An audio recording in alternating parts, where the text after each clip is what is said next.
안녕하세요. 신영걸 교수입니다. 이번 시간에는 3장 재무제표 표시입니다. 3장부터 드디어 개별 기준서 내용을 공부하는데요. 3장의 재무제표 표시는 기업회계 기준서 1001호를 중심으로 설명을 합니다. 재무제표 표시는 재무제표의 재무상태표, 포괄손익계산서가 어떤 식으로 표시가 되는지에 초점을 두고요. 자본변동표나 현금흐름표 주석은 해당 챕터에서 설명을 하겠습니다. 자본변동표는 11장에서 따로 또 설명할 기회가 있을 거고요. 현금흐름표는 20장에서 자세하게 설명을 합니다. 따라서 이번 한 번의 강의로 1001호 재무제표 표시를 모두 설명할 것이기 때문에 나중에 설명하거나 별로 중요치 않은 주석 같은 거는 설명을 생략하겠습니다. 먼저 재무제표의부터 살펴보는데요. 여러 차례 이야기를 했습니다. 재무제표는 일반 목적 재무보고의 대표적인 수단입니다. 여기에는 기업의 재무상태와 재무성과를 체계적으로 표현을 한 건데요. 재무제표의 목적은 이미 일반 목적 재무보고의 목적에서도 살펴보았듯이 정보 이용자가 경제적 의사결정에 유용한 기업의 재무상태라든지 재무성과, 더 나아가서 재무상태 변동에 관한 정보를 제공받기를 원하죠. 이걸 제공해주는 것이 재무제표의 목적이고요. 더 나아가서 위탁받은 자원에 대한 경영진의 수탁 책임 결과를 제공하는 것도 또 하나의 목적이라고 보면 되겠습니다. 전체 재무제표에는 기말 재무상태표 기간에 따라서 이건 기말, 요 기간의 포괄손익계산서, 자본변동표, 현금흐름표, 이게 이제 주요 재무제표가 될 테고요. 주석도 재무제표의 일부입니다. 주석은 재무상태표, 포괄손익계산서, 자본변동표, 현금흐름표 본문에 추가적인 설명들을 공시한 내용인데요. 유의적인 회계정책 요약뿐만 아니라 예를 들면 재무상태표에 유형자산 해서 1,000억 원 이렇게 되어 있어. 그러면 그 유형자산의 세부 내역이 무엇인지, 상각은 어떻게 하는지, 재평가는 어떻게 했는지 등등등등을 주석에서 전부 보여주는 것입니다. 주석이 어떻게 생겼는지 아직 못 본 분들은 DAT, FSS, OR.KR 이게 우리나라 금융감독원의 전자공시 시스템 URL이고요. 여기에 들어가서 여러분들이 회사 이름을 치면 감사보고서를 모두 볼 수 있습니다. 주석이 어떻게 생겼는지 무슨 내용인지 한번 들여다보시기 바랍니다. 한편 단기뿐만 아니라 전기에 관한 비교 정보가 반드시 들어가야 됩니다. 단기, 전기 비교식으로 들어가야 되고요. 대부분 여기까지고요. 6번은 아주 특별한 경우인데 회사가 회계정책을 변경을 했어. 그래서 관연도 재무제표를 소급하기로 했어요.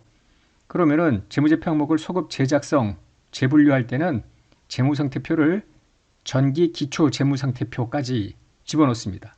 예를 들어 일반적이라면은 X2년 말, X3년 말 재무상태표가 각각 만들어지는데요. 만약에 소급 적용할 거면은 X2년 초 해서 모두 세 가지 시점에서의 자산부채 자본의 잔액을 재무상태표로 보여줍니다. 이 경우에 한해서 나중에 회계정책 소급 적용은 19장에서 자세하게 다룰 겁니다.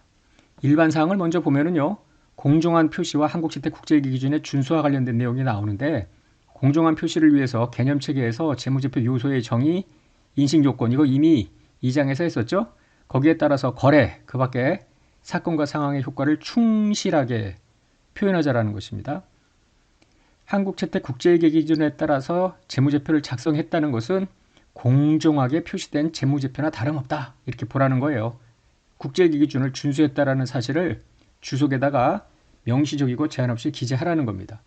주석 공시 사례 하나를 보면은요. 삼성전자 일반 사항에 거의 대부분 이런 문구가 들어갑니다. 삼성전자 주식회사는 69년 대한민국에서 설립이 돼서 75년에 대한민국 증권거래소에 상장했고 어쩌고저쩌고 막 회사에 대한 내용이 나와요. 이 재무제표는 한국채택국제회계 기준에 따라 작성됐으며 별도 재무제표다. 연결재무제표와 별도 재무제표 지난 시간 2장에서 한번 이야기가 됐었죠. 한국채택국제회계 기준에 따라 작성됐다는 것은 무엇을 의미해요? 공정하게 표시된 거다라는 것을 보여주는 것입니다. 계속 일반사항 이야기를 하면은 실무에서 실제로 발생할 가능성은 거의 없는데요. 한국채택국제회계 기준을 준수를 했더니 오히려 재무제표 이용자가 오해를 유발한다고 경영진이 결론을 내리면 다른 방법을 적용하고요. 실제 회계처리 방법, 재무제표에 미치는 영향 등을 공시하려는데 이거는 1001호 기준서에 그냥 있는 내용이고요. 실제로 이렇게 우리는 국제계 기준 적용이 오히려 이상해 해가지고 다른 방법을 적용한다라는 것은 실제 상황에서 참 드문 일이라고 하겠습니다. 개념 체계에도 계속기업이 있었는데요. 1001호에도 계속기업 이야기가 나옵니다. 일반적으로 기업이 계속기업이고요. 예상 가능한 기간 동안 청산하지 않고 영업을 계속할 거다. 그런 가정하에 재무제표를 작성합니다. 다만 경영진은 재무제표를 작성할 때 우리 회사가 계속해서 영업을 이끌어 나갈 건지 그 존속 가능성을 평가하는 겁니다. 만약에 존속 가능성에 의문이 있으면은 불확실성을 주석에 공시하는 건데요. 그러면 언제까지 존속 가능성을 평가하냐? 물리적으로 5년 후, 10년 후까지 우리가 볼 수는 없잖아요. 그래서 경영진은 적어도 보고기간 말로부터 1년 이내 기간에 대해서 이용 가능한 모든 정보를 고려하여 존속 가능성을 평가합니다. 주석을 하나 볼까요? 아시아나항공의 주석 공시 사례인데요. 여기 보면은 당사가 영위하는 항공운송업은 환율, 유가 등 대외적 변수에 따라서 수익성이 민감하게 변화하고 저가 항공사의 노선 확장으로 인해서 경쟁이 심화되고 이렇게 어려운 환경을 쭉 얘기를 해요. 당사의 재무제표는 자산과 부채가 정상적인 사업활동 과정을 통해서 장부가액으로 회수되거나 상환될 수 있다는 가정하에, 즉 계속기업 가정하에 회계 처리됐으나 향후 어쩌고저쩌고 이러면은 굉장히 불확실하다는 거예요. 그래서 이러한 상황은 계속기업으로서의 존속 능력에 유의적 의문을 제기할 만한 중요한 불확실성이 존재합니다. 이거를 스스로 주석에 공시를 하는 거죠. 그러면은 재무제표 이용자들은 계속기업 가정을 적용 못할 정도로 심각하지는 않으나 상당한 불확실성이 있구나라는 것을 고려하여 이 기업을 분석할 것 아닙니까? 일반사항으로는 발생기준 회계를 적용하고 당연하죠. 이미 1장, 2장에서 발생기준 회계 다 이야기를 했습니다. 현금기준 회계에 비해서 미래 현금흐름 예측에 더 유용하다라는 것이고요. 중요성과 통합표시라는 게 더 들어가 있는데요. 중요성은 중요한 거는 합치지 말고 분리하라는 거 아니에요. 상이한 성격이나 기능을 가진 항목은 구분하고 비스무리한 거, 중요하지 않은 건 통합하라는 겁니다. 더 나아가서 재무제표 본문하고 그 뒤에 붙는 주석에 적용하는 중요성의 기준은 다를 수 있습니다. 재무제표 본문에는 유형자산 한 줄로 들어갈 수 있는데 주석에는 유형자산을 구성하는 세부 계정들, 토지, 건물, 기계장치 등등 8개, 9개, 10개로 구분해서 표시할 수도 있겠습니다. 그렇다면 중요성 기준은 서로 다른 거죠. 그렇죠? 상계인데요. 함부로 상계하지 말라는 거예요. 자산과 부채를 퉁쳐버려 수익과 비용을 퉁치고 그러면은 회사의 재무 상태나 재무 성과가 제대로 표시되지 않을 것 아닙니까? 다만 평가충당금이라든지 손실충당금 이런 계정들은 부채가 아니죠. 분기할 때 대변이라고 무조건 부채는 아니잖아요. 해당 자산의 차감 표시는 상계가 아니다라는 겁니다. 상계는 자산과 부채를 상계, 수익과 비용을 상계 이렇게 하지 말라는 거고요. 그러나 다음은 상계해도 되겠다. 관련 수익 비용의 어떤 사례인데요. 일본 같은 경우는 투자자산, 영업용 자산을 포함한 비우동 자산의 처분손익은 처분대금에서 그 자산의 장부 금액과 관련 처분 비용을 차감해서 표시하자라는 겁니다. 처분이익, 처분손실, 퉁치라는 거고요. 2번은 1037호에 따라서 충당부채를 인식을 해요. 차변의 비용, 대변의 충당부채 이런데 충당부채 일부를 제3자로부터 보존을 받는 경우에 지출할 금액과 보존받는 금액을 퉁쳐서 표시할 수 있겠다라는 것입니다.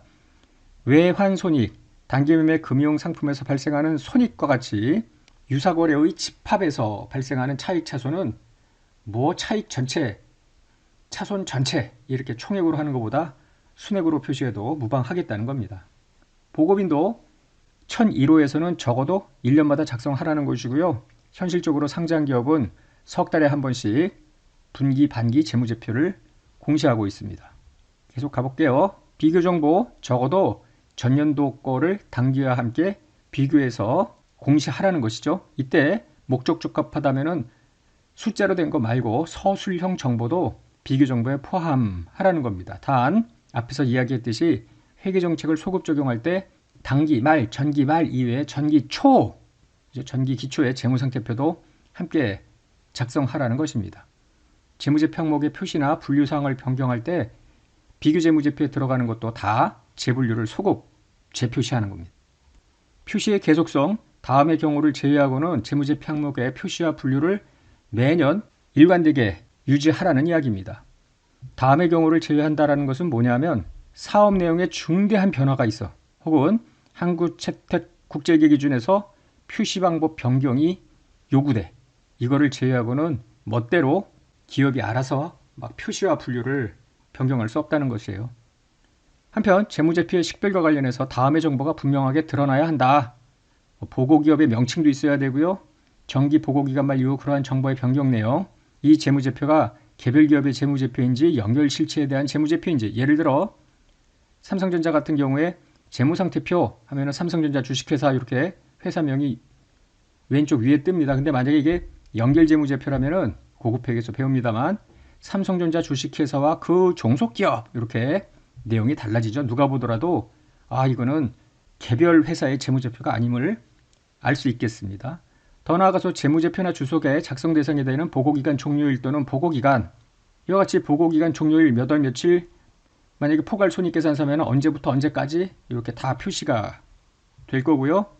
1021호에 표시 정의된 표시통화, 지금 여기서 통화는 원화겠지, 원화.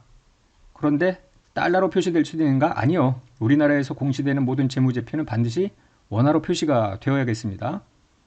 더 나아가서 재무제표 금액 표시를 위해서 사용한 금액 단위가 삼성 같은 경우에는 100만 원인데요. 어느 회사는 1000원일 수도 있고요. 그냥 원일 수도 있고 이렇습니다. 재무상태표의 표시에 대해서 설명을 하는데요. 재무상태표란 특정 시점 현재 자산부채 자본 잔액을 보고하는 재무제표인데요. 회사의 재무구조가 어떤지, 자산은 부채 더하기 자본이라고 했는데요. 자본에 비해서 부채가 많으면 재무구조가 취약하다고 하죠.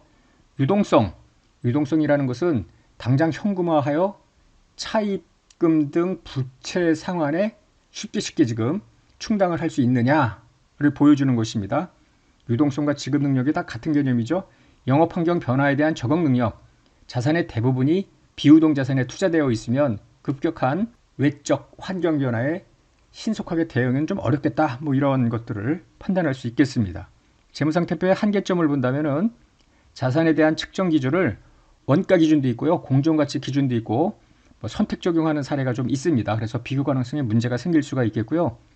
무형자산 같은 경우에 가치가 있는 내부 창출 무형자산임에도 불구하고 특정 요건을 충족 못하면 모두 비용으로 인식을 하고 있는 거죠. 재무상태표에 인식하지 않는 부의 항목이 발생할 여지도 있겠습니다. IFRS가 제시하는 재무상태표 양식의 샘플입니다. 그래서 자산 해놓고 비유동, 유동 이렇게 자산총계, 보통 유동, 비유동인데요. 여기는 비유동, 유동 아무렇게나 해도 상관이 없습니다. 자본이고요. 그 다음이 부채인데 보통 자산, 부채, 자본인데요. 여기는 자산, 자본, 부채. 이것도 마음대로 해도 돼요. 비유동을 먼저 해도 되고 유동을 먼저 해도 되고 IFRS는 네 멋대로 해라 이렇게 되어 있습니다.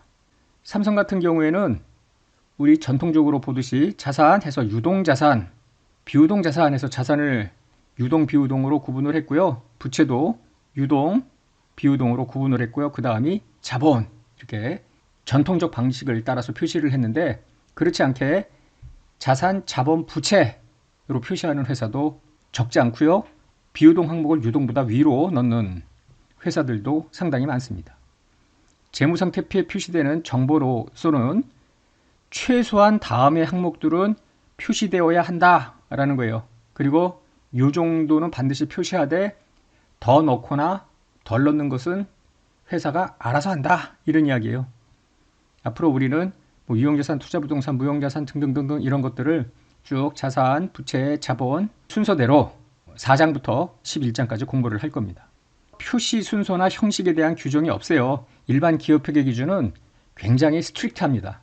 그래서 재무제표의 비교 가능성이 기업 간 비교 가능성이 굉장히 높아요. 그러나 IFRS 재무상태표는 지금 보다시피 최소한 표시 항목만 제시를 하고 나머지는 알아서 하라고 했기 때문에 회사마다 표시되어 있는 자산부채 자본의 내용들이 유사하지 않습니다. 완전히 달라 보여요.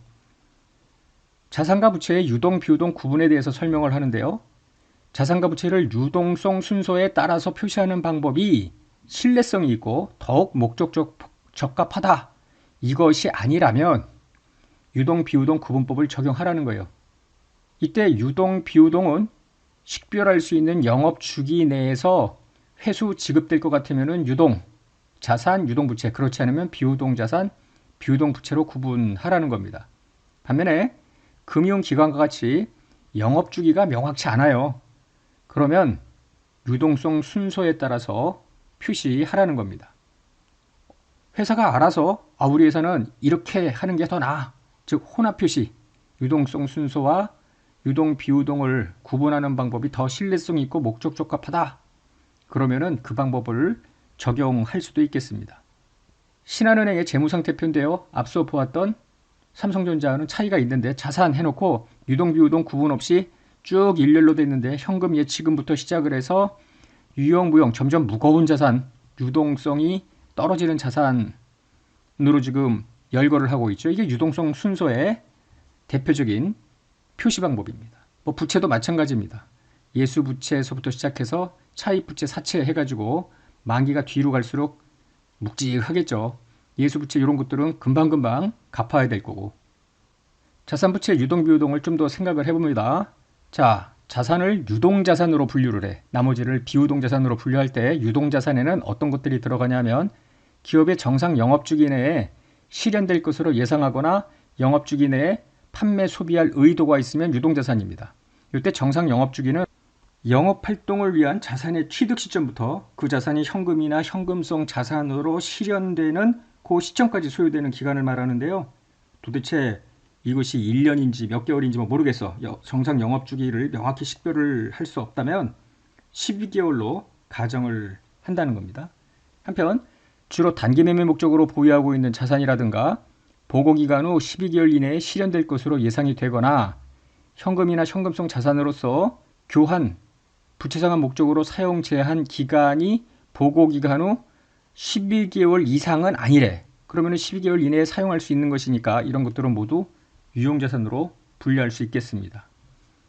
유동자산은 별 문제가 없고요. 유동부채 분류에 대해서 IFRS는 굉장히 1002호에서 자세하게 설명을 해요. 왜냐하면 유동자산, 비유동자산 이렇게 분류를 하고요. 더 나아가서 유동부채, 비유동부채를 분류를 할 때 정부 이용자들은 유동자산에 비해서 유동부채가 무지 큰지 아니면은 괜찮은지 좀 작은지 그로 인해서 회사의 유동성, 리퀴디티라고 하는 유동성을 판단을 하는데요. 그렇기 때문에 유동자산에 비해서 유동부채가 굉장히 크면은 이 회사 이거 잘못하다가는 부도날 수도 있겠네. 이런 리스크가 높은 기업으로 평가받을 수도 있을 거 아닙니까? 따라서 유동부채, 비유동부채, 부채를 분류하라. 네 마음대로 하라 그러면은 대부분 회사들은 유동부채로 분류 안 하고 비유동부채로 분류할 유인이 크잖아요. 웬만하면 다 비유동이겠지. 부채를 자본으로 할 수는 없고요. 그죠? 그래서 함부로 비유동부채로 분류되는 것을 막기 위해서 여러 규정들을 유동부채 분류에다가 집어넣고 있어요. 자, 일단 한번 보시면 정상 영업주기 내에 결제될 것으로 예상하고 있고요. 주로 단기 매매 목적으로 보유하고 있으며 또는 보고기간 후 12개월 이내에 결제하기로 되어 있거나 보고기간 말 현재 보고기간 후 적어도 12개월 이상 부채 결제를 연기할 수 있는 권리를 가지고 있지 않다면 다 유동부채로 넣으라는 거예요. 비유동으로 넣지 말고. 여기에 추가로 기준서 원문을 보면은 각각 1, 2, 3, 4에 대해서 보충적인 문단을 써놓고 있는데요. 자, 문단 69, 1과 관련해서 매입채무나 영업원가 관련 미지급 비용과 같은 유동부채는 설령 정상 영업주기 내에 사용되지 않더라도 즉 12개월 후에 결제되더라도 비유동으로 넣지 말고 무조건 유동으로 분류를 하라는 겁니다. 되도록 기준서는 유동부채로 분류하도록 푸시한다. 이렇게 생각을 하면 돼요. 문단 69의 이와 관련해서 기타 유동부채는 정상 영업주기 내에 결제되지는 않지만 보고기간 후 12개월 이내에 결제되거나 단기 매매 목적으로 보유하는 부채를 의미한다라는 것이고요. 69.3은 다음 모두에 해당하더라도 12개월 이내에 보고기간 후 12개월 이내에 결제일이 도래한다면 유동으로 분류하래요. 즉 원래 결제기간은 12개월 초과래. 그럼에도 불구하고 12개월 이내에 결제일이 도래한다면 유동부채로 분류하라는 거예요. 2번 보고기간 후 재무제표 발행 승인일 전에 예를 들어 20X1년 12월 31일이 보고기간 말이야. 여기 X1년도. 그럼 여기 이제 X2년도가 되잖아요. 나중에 21장에서 보고기간 후 사건에 대한 설명을 할 때 더 자세하게 나오겠습니다만 X1년 재무제표는 이사회에서 발행 승인일을 결정하는 회의를 열어야 돼요. 보통 X2년도인데 대략 우리나라 상장기업 같은 경우에는 정기주주총회 2주 전까지 재무제표 발행 승인에 대한 회의를 열어서 승인을 해야 돼요. 이사회에서. 그리고 주총 1주 전까지 감사보고서가 이슈돼야 되고요. 여기가 이제 주주총회일이겠죠. 그래서 이때까지 즉 보고기간 후 주총 2주 전 이게 발행 승인일인데요. 요 기간 중에 장기로 차환하는 약정 또는 지급기일을 장기로 재조정하는 약정이 체결됐더라도 차환이라는 거는 다른 부채를 일으켜서 기존 부채를 상환하는 거 아닙니까? 이런 약정을 체결하더라도 결국 보고기간 후 12개월 이내에 결제일이 도래하는 거라면은 유동부채로 분류를 하라는 겁니다. 문단 69.4가 2024년 초부터 새로 적용되는 가장 최근에 개정된 내용인데요. 보고기간 후 적어도 12달 이상 부채를 연기할 수 있는 권리를 기업이 만약에 가져. 연기할 수 있는 권리를 가져. 그렇다고 하더라도 무조건 비유동이 아니라 그 권리가 실질적이어야 되고요. 보고기간 말 현재 존재해야만 비유동 부채로 분류한다는 겁니다. 추가 내용이 나오는데요. 차입 약정을 들여다보니 다음과 같은 특정 조건을 준수해야만 결제를 연기할 수 있는 경우에 다음과 같이 판단하래요. 즉 보고기간 말 또는 그 이전에 약정사항 준수를 요구받는 거야. 예를 들면은 지금 X1년 12월 말 재무제표를 작성을 하는데 은행이 X1년 12월 말 현재 부채 비율 내지는 뭐 운전자본 비율이 어느 수준 이하이면은 오케이. 그걸 넘어가면 뭐 부채 비율이 어느 정도를 넘어가거나 운전자본 비율은 어느 정도 밑으로 내려가거나 뭐 이런 비율이 있을 텐데 이제 비율을 넣었다고 할 때 그거를 준수를 했느냐 안 했느냐 만약에 못했으면은 당장 상환을 해야 되는 뭐 이런 요구 사항이 있다고 할 때 이러한 약정 사항은 문단 69의 4를 적용할 때 문단 69의 4가 지금 요 내용입니다. 실질적이냐 보고기간 말 현재 존재하느냐 이걸 적용할 때 보고기간 말 현재 그러한 권리가 존재하는지 여부를 따질 때 영향을 미친다는 거예요. 그러나 만약에 어떤 약정이 12월 말일자 재무제표를 만드는데 다음 연도 반기 말 6월 말 현재 운전자본 기준 부채 비율 기준도 있다고 치자고요. 그거는 지금 X1년 12월 말 현재하고는 상관이 없잖아요. 그래서 지금 회사가 부채 결제를 연기할 수 있는 실질적인 권리를 갖고 있는지를 따질 때 고려할 이유는 없다라는 이야기입니다. 더 나아가서 책에서는 문단 73, 74, 75와 관련해서 표 1에 내용을 써놓고 있는데요. 여러분들이 복습하실 때 읽어보시기 바랍니다. 이런 것들은 객관식 문제에서 종종 나오고 있습니다. 이번에는 포괄손익계산서를 한번 볼까요? 포괄손익계산서는 일정 기간 동안에 발생한 모든 수익 비용을 보고하는 재무제표로 성과평가에 유용한 정보를 제공한다는 거죠. 한계점으로는 내부 창출 무형자산과 관련된 특정 지출을 한 방에 자산이 아니라 비용으로 인식하기 때문에 당기순이익이 내려갈 수도 있고요. 자산의 손상 차손 등 비용은 추정을 해야 되는데 추정하면 주관적 재량이 개입될 수도 있겠죠. 이익 조정이 가능하다라는 문제가 있습니다. 지금 수익과 비용의 차이를 총포괄 손익이라고 하죠. 이미 2장에서도 이 문구가 나왔고요. 회계원리 시간에도 배웠을 텐데 총포괄 손익은 포괄 손익 계산서를 표시할 때 당기 순손익, 수익 비용, 기타 포괄 손익, 수익 비용으로 나누어 보는 겁니다. 물론 수익과 비용은 이미 2장에서 배웠듯이 지분 참여자와의 거래를 제외한 순자산 변동을 의미하는데요. 그림을 한번 보자고요. 단기에 많은 수익, 여러 가지 비용이 발생이 돼요. 이 중에 대부분의 수익, 대부분의 비용은 단기 순손익을 구성하는 수익 비용입니다. 그런데 어쩌다 일부의 수익, 일부의 비용은 당기 순손익이 아니라 여기 기타 포괄 손익을 구성하는 수익 비용으로 따로 표시를 하라는 거예요. 그리고 요 괄호 1과 괄호 2를 더해서 총 포괄 손익으로 구분하라는 겁니다. 예 1번 볼까요? 다음은 2장 예제 1의 자료에서 일부 정보를 추가한 건데요. 2장 할 때 이런 예제를 본 적이 있어요. 자, 기초자산, 기말자산, 기초부채, 기말부채. 이게 기초 순자산, 기초 순자산 이렇게 하고요. 기말자산, 기말부채. 이게 기말 순자산. 단기의 변동이 있을 거 아니에요. 유상증자가 추가 출자, 현금 배당, 배당 및 환급.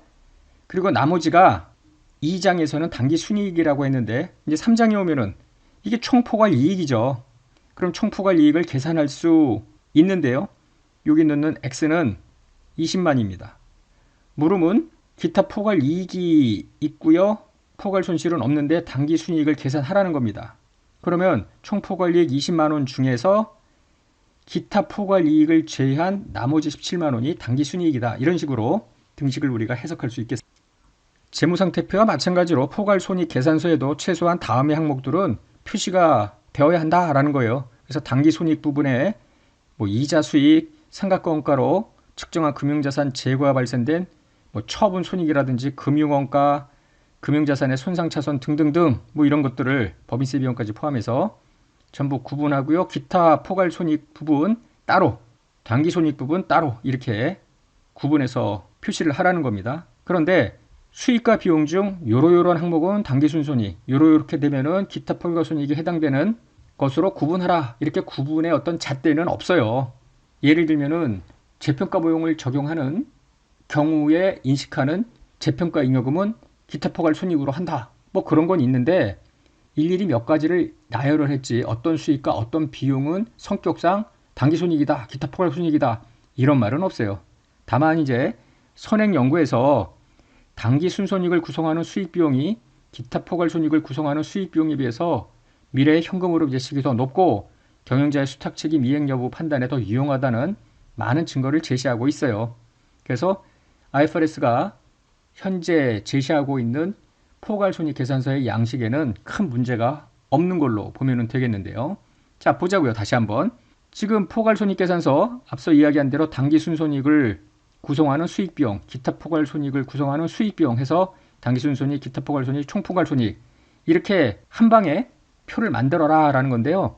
IFRS 제정 전에 전통적인 손익 계산서라는 것이 요거 아닙니까? 근데 IFRS는 수익과 비용은 자본 거래를 제외한 순자산 변동이 모두 수익과 비용이고 과거에 이런 것들은 바로 재무상태표로 들어갔었는데 아니다. 이것도 모두 다 재무성과를 보여주는 포괄손익계산서에 들어와야 된다라고 1001호를 만들었더니 이용자들이 난리가 났죠. 왜냐하면은 그 이전까지는 요 단기 순손익 가지고 경영자의 수탁책임 평가, 경영 재무 성과에 대한 평가를 했는데 기타 포괄 손익으로 구분되는 수익과 비용은 매니지먼트가 통제할 수 있는 요인들이 아니잖아요.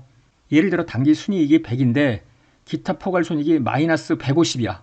그러면은 총 포괄 손익이 마이너스 50. 이거는 이렇게 합쳐버리면은 이것을 맨 밑바닥 숫자를 경영자의 어떤 성과 측정치로 외부 정보 이용자가 오해할 수도 있겠다라는 우려를 많이 했죠. 반대를 극렬하게 했습니다. 그래서 결국은 1001호가 공표가 되면서 따로따로 보고하는 별도 보고 방법도 함께 1001호에 집어넣었어요. 회사는 이 방법 둘 중에 하나를 선택할 수 있겠고요. 현재 우리나라 기업도 단일 보고 방법, 별도 보고 방법 각각 적용하는 회사들이 나뉘어 있습니다. 다만 이제 단일 보고 방법일 때 이 재무제표의 명칭이 포괄손익 계산서인데요. 별도 보고 방법은 단기 순손익까지 하나, 요거를 손익계산서라 했고요. 단기 순이익부터 기타 포괄손익을 넣는 요거를 포괄손익계산서라고 명칭을 붙여놨어요. 그러니까 포괄손익계산서 하면은 전체를 다 아우르는 요 단일보고 방법의 포괄손익계산서인지 별도 보고 방법의 요 두 번째 양식만을 의미하는 것인지는 문맥에 따라서 여러분들이 판단하면 되겠습니다. 표 2를 가보면 기타 포괄손익 앞으로 OCI라고 그냥 할게요. Other Comprehensive Income 실무에서는 전부 OCI라고 해요. 자, 이 OCI 항목들이 상당히 많아요. 회계원리 시간에는 뭐 재평가 잉여금 뭐 정도, 그 다음에 페어밸류 OCI 금융자산의 평가손익 정도만 잠깐 설명을 했는데요. 나머지 굉장히 많죠. 고급 회계에도 나오는데요.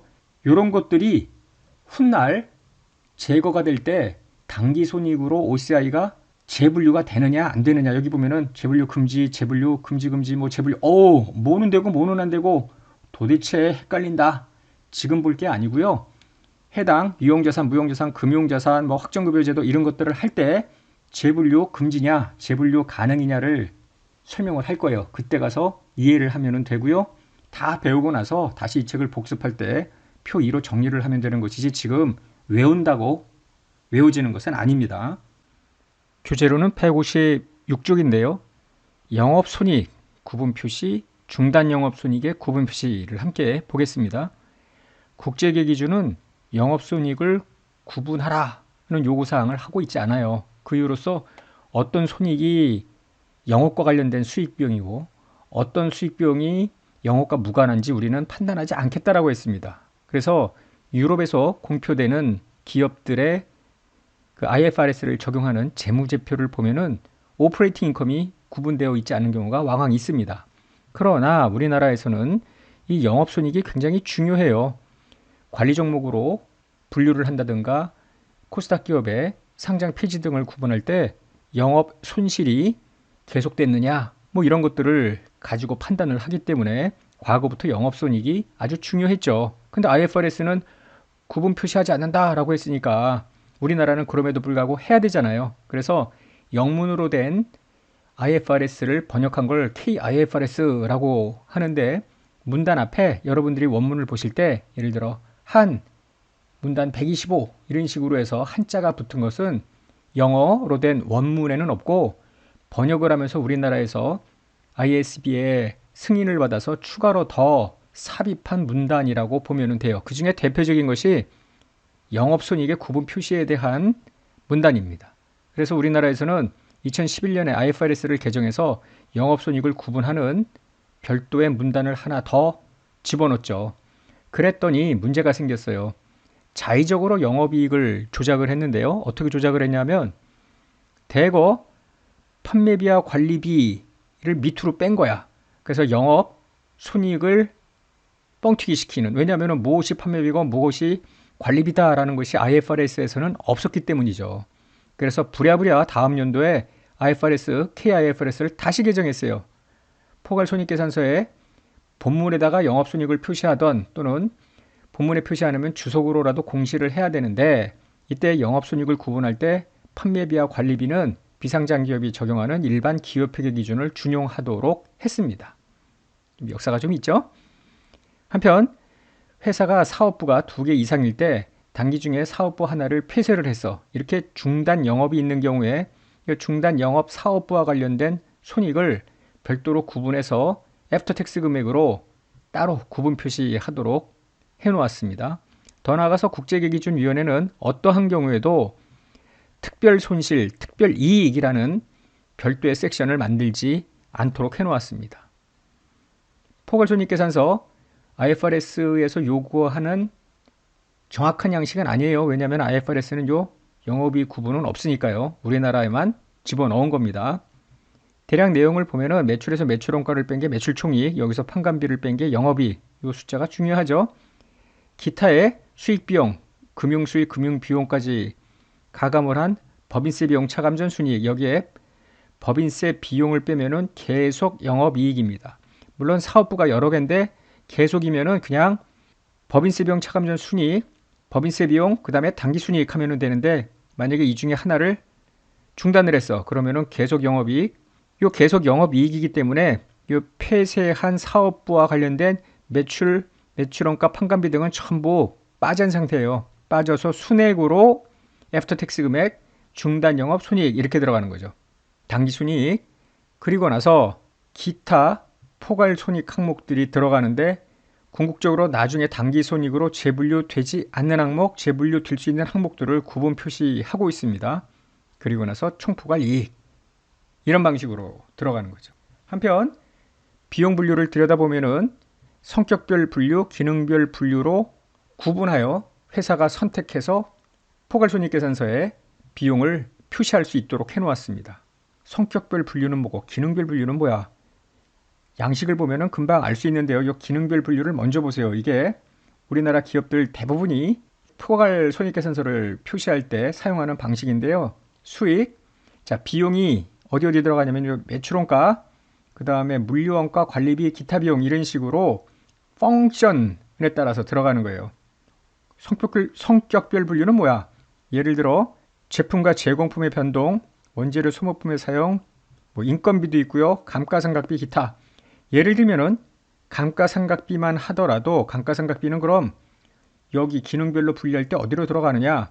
만약에 일반 사무용 건물이나 비품의 상각비라면은 뭐 관리비라든지 기타 비용으로 들어갈 거고요. 공장, 건물이나 기계장치의 감가상각비라면은 제조원가로 들어가니까 매출원가. 만약에 운반용 차량 운반구에 들어가는 감가상각비라면은 뭐 물류원가 이런 식으로 들어갈 수도 있을 거 아닙니까? 또 다른 예로는 여기 종업원 급여만 하더라도 종업원 급여는 어디로 들어가나요? 만약에 생산직 근로자의 종업원 급여라면은 이거 매출원가, 일반직이라면은 뭐 관리비, 물류창고 쪽이면은 물류원가 이렇게 또 배분이 될 수 있을 것 아닙니까? 그런 내용입니다. 그래서 성격별 분류, 기능별 분류로 구분할 수 있겠는데 기능별로 분류를 하면은 펑션, 어느 펑션에 들어가느냐, 특정 비용의 자의적 배분과 상당한 정도의 판단이 개입될 수는 있겠습니다. 우리나라에서는 포괄손익계산서를 작성할 때는 기능별 분류로 하고 성격별 분류를 했다면 이렇게 될 거다라는 것을 주석으로 공지하고 있습니다. 이게 삼성전자 포괄손익계산서인데요. 매출원가나 판매비와 관리비 요 두 금액 속에 포함되어 있는 것을 성격별로 쭉 열거를 했죠. 두 금액을 합치면은 같습니다.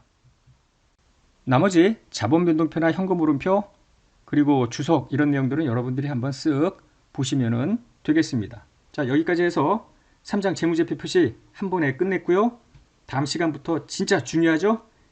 하나하나 차근차근 이제 유형자산, 투자부동산, 뭐 생물자산, 무형자산 이런 것들을 공부하기로 하겠습니다. 자, 고생하셨어요.